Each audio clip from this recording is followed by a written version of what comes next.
Hello friends, कैसे हैं आप सभी।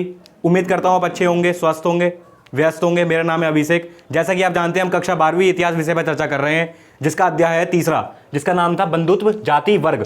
इसका हमने पार्ट 1, पार्ट 2, पार्ट 3 हमने देख लिया। अब जो है पार्ट 4 पे हम चर्चा करेंगे। पार्ट 4 पे मैंने आपके लिए कुछ टॉपिक लिख दिए हैं। इससे पहले जिसने पार्ट 1, पार्ट 2, पार्ट 3 नहीं लिखा है, पढ़ा है, वो अच्छे से पढ़ लेना उसे, ठीक है। आज हम चर्चा करते हैं पार्ट 4 पर। तो देखते हैं इसे, थोड़ा फोकस करते हैं इसमें कि क्या क्या हमें इसमें पढ़ना है, ठीक है। और आउटसाइड थोड़ी सी नॉइज आती रहेगी, आपको थोड़ा उसे मैनेज करना, ठीक है।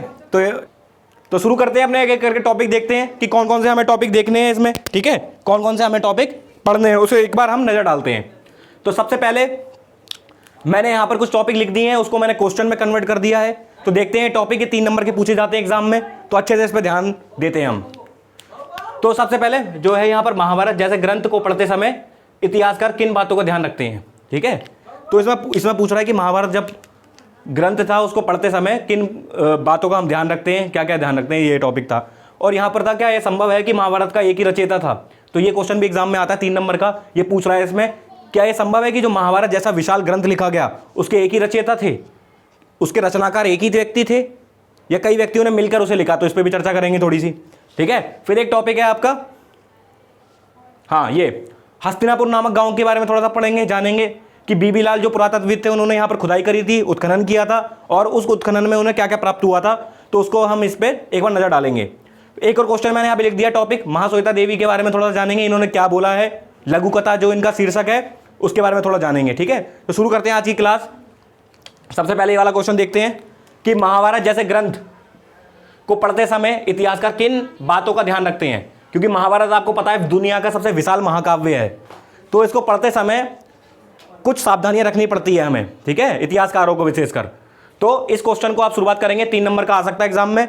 तो इसको आप कैसे शुरुआत करेंगे, तो आप शुरुआत करेंगे कि महाभारत जैसे ग्रंथ को पढ़ते समय इतिहासकार निम्नलिखित, किन को हटा के लिख देना, निम्नलिखित बातों का ध्यान रखते हैं। जैसे पहला पॉइंट बनेगा भाषा।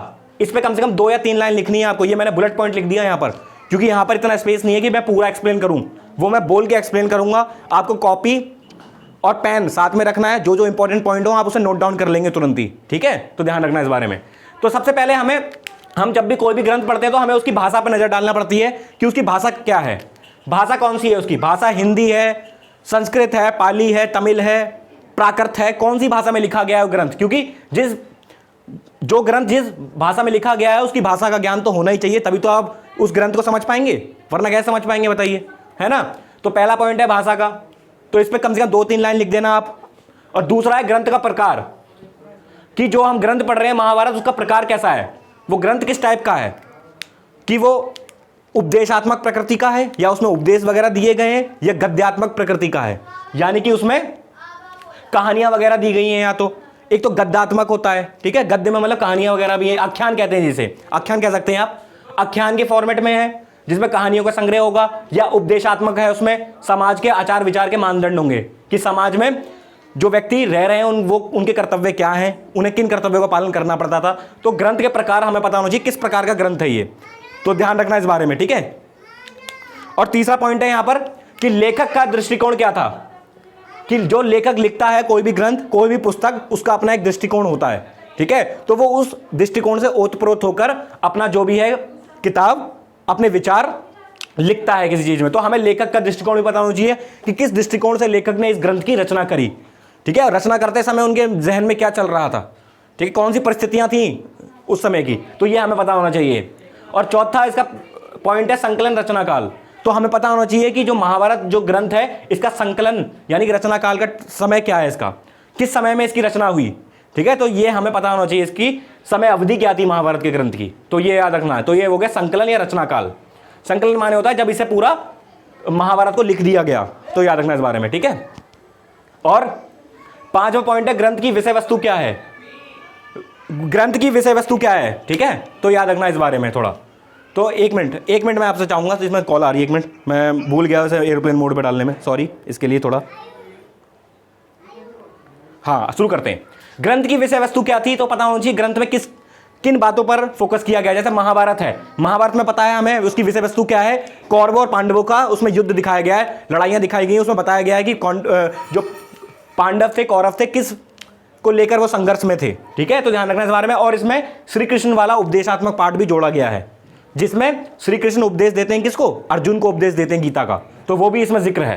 तो ये 5 पॉइंट है, इन 5 पॉइंटों पे आपको लिखना होगा ये क्वेश्चन।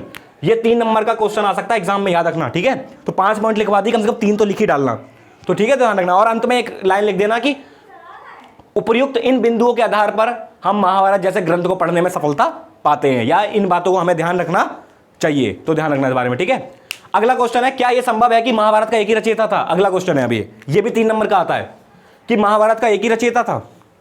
एक ही रचयिता का मतलब है कि महाभारत जैसा विशाल महाकाव्य क्या एक ही व्यक्ति ने लिख दिया?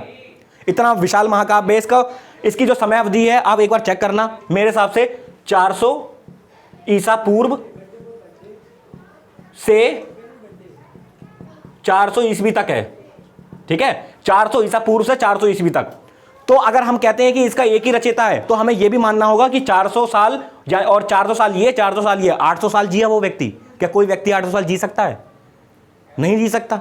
तो इसलिए इसमें संदेह होता है कि इसका एक रचयिता नहीं हो सकता, क्योंकि इसके समय समय पर क्या करेंगे, इसके श्लोक को बढ़ाया गया है। तो देख लेते हैं एक बारी। ठीक है, तो उत्तर मैंने लिख दिया यहां पर, उत्तर मैंने यहां पे लिख दिया है, महाभारत का एक ही रचयिता संभव नहीं है। ठीक है, एक ही रचयिता संभव नहीं हो सकता महाभारत का, क्योंकि महाभारत बहुत बड़ा महाकाव्य, विशाल महाकाव्य दुनिया का। ठीक है, इसकी जो लंबाई है बहुत है, उसका समय अवधि बहुत है, तो एक रचयिता कैसे हो सकता है? तो ये संभव नहीं होता। तो सबसे पहले पहला पॉइंट देखते हैं क्या है। शुरुआत में 10,000 से कम श्लोक थे, बाद में बढ़कर 1 लाख श्लोक हो गए इसके। शुरुआत में बताया जाता है जो महाभारत था इसके 10,000 श्लोक थे। जैसे आपको पता है श्लोकों में है महाभारत। ठीक है, जय श्री कृष्ण का भी एक लोकप्रिय श्लोक है, जैसे यदा यदा ही धर्मस्य ग्लानिर्भवति भारता। तो इस तरह के श्लोक हैं उसमें। ठीक है, तो 10,000 श्लोक थे शुरू में, फिर 1 लाख श्लोक हो गए। ठीक है, तो ये दिखाता है कि जो समय समय पर इसके श्लोकों की संख्या बढ़ती गई है, 1 लाख हो गए। और वैसे इसको माना जाता है ऋषि व्यास रचना के रचयिता हैं। अगर 1 नंबर का आपसे सवाल पूछे कि महाभारत की रचना किसने करी, तो आप सीधा उत्तर दे देना ऋषि व्यास ने, ये ऑप्शन में होगा आपके। ठीक है, अगर 3 नंबर का पूछे तो आपको फिर इस तरह का क्वेश्चन लिखना होगा कि एक ही रचयिता संभव नहीं है, लेकिन फिर भी कहा जाता है कि ऋषि व्यास ने रचना के रचयिता माने जाते हैं महाभारत के। ठीक है, तो ध्यान रखना इस बारे में। अगला पॉइंट, मूल कथा के लेखक कौन थे? भट्ट सारथी। जो मूल कथा लिखी गई है महाभारत की, वो माना जाता है कि भट्ट सारथी ने लिखी थी, जो कि एक सूत थे। ठीक है, सूत का मतलब होता है जो योद्धाओं के साथ युद्ध में जाते थे। जो आपको पता है महाभारत का युद्ध चल रहा था, योद्धा का युद्ध होता था, एक तरफ पांडव एक तरफ कौरव, उनके बीच में युद्ध चलता था। सूर्य उदय होता था, वैसे युद्ध प्रारंभ हो जाता था, और सूर्यास्त के साथ क्या होता था, युद्ध का समापन हो जाता था। तो सूत योद्धाओं के साथ जाते थे और युद्ध में जो भी घटनाएं घट रही हैं, कौन किसको मार रहा है, कौन किस पर भारी पड़ रहा है, उसका आंखों देखी देखते थे और उसका विवरण लिखते थे ये। ठीक है, तो सूत भट्ट सारथी के बारे में कहा गया। और विजय उपलब्धियों का वर्णन करते थे ये, कि किसको आज विजय मिली, किसने किसको हराया और किसकी क्या उपलब्धियां हुई, उसका सजीव वर्णन करते थे। जो देखते थे सो लिखते थे ये। तो ये कौन थे? भट्ट सारथी सूत, याद रखना। ठीक है, तीसरा पॉइंट है लिखित रूप दिया गया। महाभारत जैसा जो विशाल महाकाव्य आप जानते हैं, इसको लिखित रूप दिया गया, जो कि 10,000 श्लोक थे वो 1 लाख श्लोक हो गए, जो अपने आप में दिखाता है कि बहुत बड़ी ये उपलब्धि है। ठीक है, महाभारत जैसे ग्रंथ को लिख पाना। तो ध्यान रखना इस बारे में। ठीक है, तो लिखित रूप इसे दिया गया था। चौथा पॉइंट है, महाभारत मुख्यतः 2 शीर्षकों से मिलकर बना है। पहला है आख्यान।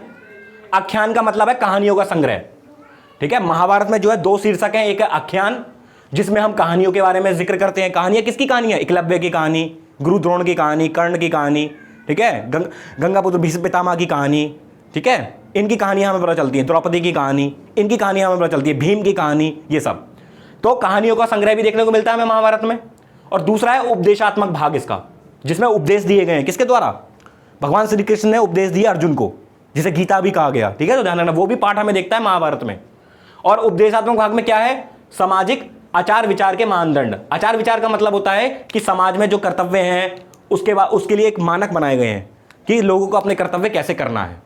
ठीक है, कैसे निभाने हैं कर्तव्य। तो ये सब आचार विचार हम देखते हैं इसमें। और महाभारत की जो ये आगे बता रहा है, जो उपदेशात्मक भाग है वो 200 ईसा पूर्व से 200 ईस्वी का भाग है। ये उपदेशात्मक जो भाग है ये बाद में जोड़ा गया था। इसको जोड़ा गया था 200 ईसा पूर्व से लेकर 200 ईस्वी के बीच में। ठीक है, उपदेशात्मक भाग को। और श्री कृष्ण का वर्णन है इसमें उपदेशात्मक भाग में। श्री कृष्ण ने अर्जुन को उपदेश दिए इसमें गीता का। ठीक है, तो ध्यान रखना इस बारे में। जब आपको पता ही होगा महाभारत अगर आपने देखी होगी, तो जब युद्ध प्रारंभ होता है कौरव और पांडवों के बीच में, जब युद्ध की ठन जाती है, तो एक समय ऐसा आता है जब अर्जुन युद्ध करने से मना कर देते हैं।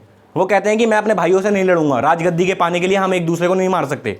तो फिर श्री कृष्ण वहां पर अर्जुन को मोटिवेट करते हैं, फिर उन्हें बताते हैं, ठीक है, कि जो जिससे आप लड़ रहे हैं उनमें अपने भाई मत देखो, अपने गुरु मत देखो, उनमें अपने प्रतिद्वंदी को देखो, ठीक है, उनको आपको हराना है, वो अधर्म के साथ हैं, आपको धर्म की विजय के लिए उन्हें हराना है। तो ये श्री कृष्ण का, इसमें फिर बहुत सारे वो सवाल करते हैं अर्जुन, मैं कौन हूं, आत्मा कौन है, ठीक है, कर्म क्यों करे व्यक्ति, बिना फल की आशा रखे। तो श्री कृष्ण सारे उसके उत्तरों का जवाब देते हैं। तो ये उपदेशात्मक भाग है, याद रखना, उपदेशात्मक प्रकरण है ये, ठीक है, जिसे बाद में जोड़ा गया, इसे बाद में जोड़ा गया, 200 ईसा पूर्व से 200 ईस्वी का भाग है। तो पूछ सकता है पेपर में 1 नंबर का कि उपदेशात्मक जो भाग है, जो श्री कृष्ण ने अर्जुन को उपदेश दिया, वो किस समय में जोड़ा गया महाभारत में। तो 200 ईसा पूर्व से 200 ईस्वी का भाग है ये, ठीक है, तो ध्यान रखना इस बारे में। तो ये बाद में जोड़ा गया। अब 5वां पॉइंट है इसका, महाभारत सामाजिक श्रेणियां हमें देखने को मिलती है महाभारत में, ठीक है, समाज के भिन्न भिन्न तरह के लोग हमें देखने को मिलते हैं उसमें, और सामाजिक समुदायों के आचार व्यवहार के मानदंड देखने को मिलते हैं, ठीक है, समुदायों के आचार व्यवहार के मानदंड देखने को मिलते हैं कि समुदाय जो है, जो लोग रह रहे हैं वो कैसे अपने कर्तव्य निभा रहे हैं, किन नियमों को मान रहे हैं, वो देखने को मिलते हैं, ठीक है। और साथ में कुछ चीजें और देखने को मिलती है महाभारत में, आपको पता ही होगा, जैसे बंधुता देखने को मिलती है। बंधुता का मतलब परिवार वगैरह, ठीक है। महाभारत की जो लड़ाई थी वो परिवार की ही लड़ाई थी, भाइयों के बीच की लड़ाई थी। पांडव कोई वो नहीं थे, अलग से नहीं आए थे कहीं से और से, वो एक ही परिवार की लड़ाई थी, ठीक है। कुरुवंश कहा जाता था उन्हें, कुरुवंश के थे दोनों, कौरव भी और पांडव भी, तो उनके बीच की लड़ाई थी, बंधुओं की लड़ाई थी आपस में, ऐसा कह सकते हैं। और महाभारत में हमें पितृवंशिकता भी देखने को मिलती है। पितृवंशिकता माने कि पिता की जो संसाधन है, जो पिता की राजगद्दी है, उसके बाद उसकी राजगद्दी का उत्तराधिकारी कौन होगा, वो कौन होगा, वो होगा उसका पुत्र, ठीक है, ज्येष्ठ पुत्र जो होगा, उसी को लेकर लड़ाई चल रही थी, ठीक है। तो पितृवंशिकता भी देखने को मिलती है हमें महाभारत में। और विवाह के नियम तो आपको पता ही है, विवाह के नियम भी हैं इसमें, ठीक है, कौन से विवाह होने चाहिए, कौन से नहीं होने चाहिए, वो भी होते हैं, ठीक है। तो याद रखना इस बारे में। तो ये हमने देख लिया ये वाला पार्ट, ठीक है। मूल कथा के लेखक कौन थे, आचार विचार के मानदंड देख लिए। थोड़ी सी नॉइज आपको आती रहेगी आउटसाइड, ठीक है, मैंने हालांकि बोल दिया, लेकिन फिर भी वो शोर मचा रहे हैं, छोटे छोटे बच्चे, आप तो मना नहीं कर सकते उन्हें, ठीक है। तो आप उसको थोड़ा अवॉइड करना। मैं आज जो नॉइज है वो हटा दूंगा वीडियो से, लेकिन फिर भी थोड़ी बहुत रह जाती है, बच्चों की जो श्रील आवाज होती है ना, वो नहीं जाती है नॉइज रिड्यूसर से, तो ध्यान रखना इस बारे में, ठीक है। और अगला क्वेश्चन है, ठीक है, हस्तिनापुर नामक गांव की बात हो रही है कि हस्तिनापुर नामक गांव में क्या हुआ। हस्तिनापुर नामक गांव की पहचान मेरठ जिले में की गई है। हस्तिनापुर जो था महाभारत से संबंधित था, इसकी पहचान की गई है मेरठ जिले में। और बीबी लाल एक पुरातत्वविद थे, बीबी लाल द्वारा इसकी पहचान की गई है, ठीक है। तो ध्यान रखना इस बारे में, ठीक है। अगला पॉइंट देखते हैं इसमें कि हस्तिनापुर नामक गांव के उत्खननों में 5 स्तर मिले हैं, जिसमें तीसरे स्तर में कच्ची और कुछ पक्की ईंटें मिली हैं, ठीक है। तो याद रखना हस्तिनापुर जो गांव था उसमें क्या हुआ है, उसमें उत्खनन किए गए, बीबी लाल द्वारा उत्खनन करवाए गए हस्तिनापुर में। मैं फ्रेम से हट जाता हूं, आप देखते रहना, आवाज आती रहेगी आपको। हस्तिनापुर नामक गांव में उत्खनन हुए हैं, जिसमें 5 स्तरों की खुदाई हुई है, जिसमें तीसरे स्तर में क्या मिला बीबी लाल को, कच्ची और कुछ पक्की ईंटें मिली हैं। कुछ कच्ची और पक्की ईंटों के साक्ष्य मिले हैं हस्तिनापुर नामक गांव में उत्खनन से। तो पेपर में पूछ सकता है आपसे कि हस्तिनापुर नामक गांव का उत्खनन किसने करवाया, तो बीबी लाल ने करवाया। बीबी लाल कौन थे, पुरातत्वविद थे, ठीक है। और तीसरे स्तर में क्या मिला उन्हें, कच्ची और कुछ पक्की ईंटें मिली। तो ये सारे क्वेश्चन 1-1 नंबर की प्रकृति के होते हैं, 1-1 नंबर के नेचर के होते हैं, आपसे एग्जाम में पूछे जा सकते हैं, अच्छे से याद रखना इसे। तो ये टॉपिक हमने देख लिया हस्तिनापुर का। और इस हस्तिनापुर की पहचान की जाती है महाभारत वाले हस्तिनापुर से। जो महाभारत की जो गद्दी का जो संघर्ष था, वो हस्तिनापुर उनका राज्य हुआ करता था कि हस्तिनापुर की गद्दी पे कौन बैठेगा, दुर्योधन या युधिष्ठिर। तो इनके बीच में संघर्ष था वो, ठीक है, ध्यान रखना। अगला टॉपिक, जो लास्ट टॉपिक है आपका, इसी के साथ जितने भी टॉपिक हैं आपके हमने सारे पढ़ लिए हैं, वो देखते हैं लास्ट टॉपिक कौन सा है। तो जो लास्ट टॉपिक है उसका नाम है, यहाँ पे मैंने लिख दिया महाश्वेता, ठीक है, महाश्वेता देवी इनका नाम पूरा है, ठीक है। जो ये लेखिका थी इनका नाम है महाश्वेता देवी। ये एक लेखिका थी, इन्होंने एक लघु कथा लिखी, जिसका शीर्षक था, जिसका क्या था, शीर्षक, चलो ये लिखने पेन चल नहीं रहा, ऐसे मैं बोल देता हूं। लघु कथा थी जिसका शीर्षक था कुंती और निषादी, ठीक है। तो महाभारत की कुंती की बात कर रही हैं, जो पांडवों की माताजी थी उनकी, कुंती और निषादी। और ये महाभारत के लाक्षागृह की कहानी बताती हैं। आपने अगर महाभारत देखी होगी तो आपको याद होगा कि दुर्योधन एक षड्यंत्र रचता है अपने मामा शकुनी के साथ मिलकर, और वो पांडवों को एक भवन में ठहरवाता है, जिसका निर्माण उसने करवाया होता है बहुत ही अच्छे से, और कहता है पांडवों से कि तुम मेरे भाई हो, ढोंग करता है, मैंने तुम्हारे लिए एक भवन बनाया है, उसमें चले जाओ। ठीक है, तो वो जो भवन होता है वो लाक्षागृह होता है। लाक्षा मतलब लाख से बना होता है। लाख ऐसी चीज होती है जिसमें आग जल्दी पकड़ जाती है एकदम। ठीक है, तो दुर्योधन की कोशिश थी कि किसी तरह पांडवों को उनके साथ माता जी को इस भवन में जलाकर मार दो, ताकि उत्तराधिकार का जो संघर्ष है, गद्दी का संघर्ष है, वो खत्म हो जाए और मेरा नाम भी ना आए। तो लेकिन पांडवों को ये पता चल जाता है कि ये जो भवन है ये लाख से बना हुआ है और इसमें आग लग सकती है और हम मर सकते हैं। तो उस भवन में जो लाक्षागृह था, ये भवन था एक, क्या था, ये भवन था। तो इस भवन में क्या था, कुछ पांडवों के साथ कुछ निषाद भी रह रहे थे इस भवन में। इस भवन के पीछे निषाद रह रहे थे, जो निषाद मैंने पढ़ाया था ना आपको, एक समुदाय, निषाद भी इसमें रह रहे थे। तो क्या हुआ, निषाद जो थे वो तो भवन में ही रह गए, और जो पांडव थे वो भवन के नीचे सुरंग बना के वो निकल गए। सारे पांडव अपनी जान बचाकर निकल गए और भवन जल गया पूरा, भवन में आग लग गई। और उससे क्या हुआ, जो निषाद थे वो सारे मर गए। जो निषाद थे वो क्या हुए, सारे मर गए और पांडव बच गए। तो इसलिए जो है महाश्वेता देवी यहां पर सवाल पूछ रही है कुंती से कि तुमने अपने पुत्रों को बचा लिया, अपने आप को बचा लिया लाक्षागृह से, लेकिन आपने निषादों को नहीं बचाया। निषाद जो थे वो जलकर भस्म हो गए, वो मर गए। ठीक है, तो इसलिए यहां पर महाश्वेता देवी कह रही है कुंती और निषादी। ठीक है, तो ध्यान रखना इस बारे में कि निषादों को बचाया जा सकता था, जैसे अपने पांडवों वगैरह को, अपने पुत्रों को निकाल लिया, ऐसे भी निकाल लेती। तो ये इनका मानना महाश्वेता देवी का।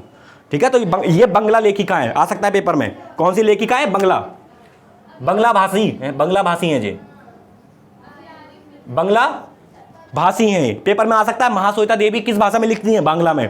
महाश्वेता देवी की लघु कथा का शीर्षक क्या था, कुंती और निषादी। और महाश्वेता देवी ने महाभारत के किस का जिक्र किया, महाभारत में लाक्षागृह का। तो 3 तरह से क्वेश्चन बन सकता है, एक एक नंबर का, आप अच्छे से ध्यान देना। एमसीक्यू आ सकता है, गलत नहीं होना चाहिए, यहीं से क्वेश्चन आते हैं, अच्छा कर पाएंगे आप। ठीक है, तो ये हमने सारे टॉपिक देखे। ठीक है, तो एक बार मैं फटाफट से ओवरव्यू दे देता हूं आपको 2 मिनट के अंदर कि क्या क्या हमने पढ़ा। बंधुत्व जाति वर्ग हम देख रहे हैं, पार्ट 4 देख रहे हैं। सबसे पहले हमने पढ़ा कि महाभारत जैसे ग्रंथ को पढ़ते समय इतिहासकार किन बातों का ध्यान रखते हैं, वो निम्न बातों का ध्यान रखते हैं, जैसे भाषा हो गई ग्रंथ की, ग्रंथ का प्रकार हो गया, लेखक का दृष्टिकोण हो गया, संकलन रचना काल हो गया, ग्रंथ की विषय वस्तु हो गई। और दूसरा टॉपिक, क्या यह संभव है कि महाभारत का एक ही रचयिता था। तो महाभारत का एक ही रचयिता संभव नहीं था। शुरुआत में 10,000 श्लोक थे, फिर 1 लाख हो गए। ऋषि व्यास को रचना का रचयिता माना जाता है। और मूल कथा के जो लेखक थे वो थे भट्ट सारथी, जिन्हें सूत कहा गया, और योद्धाओं के साथ युद्ध में जाते थे और अपना विवरण लिखते थे, जैसे कि उनकी विजय लिखना, उनकी उपलब्धियों का वर्णन करते थे सजीव। और लिखित रूप में दिया गया महाभारत जैसे ग्रंथ को, जो इतना विशाल है। और चौथा जो पॉइंट था, महाभारत मुख्यतः 2 शीर्षकों से मिलकर बना है। एक है आख्यान, आख्यान का मतलब है कहानियां, इसमें कहानियों का संग्रह है। दूसरा है उपदेशात्मक, जिसमें समाज के आचार विचार के मानदंड है। मानदंड माने होता है नियम, कि समाज के कर्तव्य क्या है उसमें वगैरह बताए गए। और 200 ईसा पूर्व से 200 ईस्वी में लिखा गया था ये उपदेशात्मक भाग, जिसमें श्री कृष्ण का वर्णन किया गया है और बाद में इसे जोड़ा गया था। और 5वां महाभारत में सामाजिक श्रेणियां देखने को मिलती हैं, और बंधुता, पितृवंशिकता, विवाह के नियम जैसे हमें आदर्श देखने को मिलते हैं। और हस्तिनापुर नामक गांव की पहचान जो थी मेरठ जिले में बीबी लाल द्वारा की गई। हस्तिनापुर नामक गांव में उत्खनन में 5 स्तर मिले, 30 स्तर में बताते हैं कच्ची और कुछ पक्की ईंटें मिली। और अगला लास्ट टॉपिक था महाश्वेता देवी के बारे में, जो बंगला लेखिका थी, उन्होंने लघु कथा लिखी है जिसका शीर्षक था कुंती और निषादी। ओ है ये कुंती हो निषादी। और महाभारत के लाक्षागृह भवन की उन्होंने कहानी का सजीव वर्णन किया, जो मैंने आपको समझा दिया। मैं इसे मिटा देता हूं, ये इसका कोई काम नहीं है। ठीक है, तो इसे अच्छे से आप पढ़ लेना, जो भी मैंने आपको बताया अच्छे से पॉइंट्स लिख लेना, उसे रिवाइज कर लेना। यहां से क्वेश्चन आते हैं, हर बार आते हैं, तो इस बार भी आएंगे। ठीक है, तो ध्यान रखना इस बारे में। तो आज के लिए फिर इतना ही रखते हैं। ठीक है, ये पार्ट 4 है, ये अपलोड मैंने कर दूंगा मैं जल्द से जल्द। तो उम्मीद करता हूँ आपको पसंद आया होगा। अगर मेहनत पसंद आई है आपको तो लाइक करना, नहीं पसंद आई तो डिसलाइक भी करना। डिसलाइक क्यों किया कमेंट बॉक्स में आप बताना, ताकि मैं उसे फीडबैक के तौर पे लूँ और उसे इंप्रूवमेंट मैं उसमें कर सकूँ। ठीक है, आज के लिए फिर इतना ही रखते हैं। और एक चीज़ और, हाँ मैं बोलना चाहूँगा कि इसमें एक पार्ट और है आपका, जो आएगा भी, 1 और 2 पार्ट आएंगे, वो बोर्ड पे नहीं आएंगे, वो आएंगे मैं स्क्रीन रिकॉर्डर वगैरह किसी का इस्तेमाल कर उसे आपको पढ़ाऊंगा। जो नीले बॉक्सेज हैं, आपने जब किताब का चैप्टर खोलेंगे ना आपको, तो नीले बॉक्सेस मिलेंगे बहुत सारे, नीले, हरे, लाल, गुलाबी, तरह तरह के रंग बिरंगे। तो उन बॉक्सेस को हम पढ़ेंगे, उसमें क्या है, वहां से भी क्वेश्चन आता है। और एक और पार्ट बनाऊंगा, उसमें मैं आपको 1 लाइनर पढ़ाऊंगा, टॉप 30, सुपर 30, बेस्ट 30, उसमें से आपको क्वेश्चन मिलेगा एमसीक्यू। कोई दिक्कत नहीं, कहीं जाने की दिक्कत नहीं, अच्छे से पढ़ना आप। आज के लिए इतना देखते हैं। Thanks a lot for watching, have a nice day. आप स्क्रीनशॉट ले लें। चल ठीक है, हटा दियो।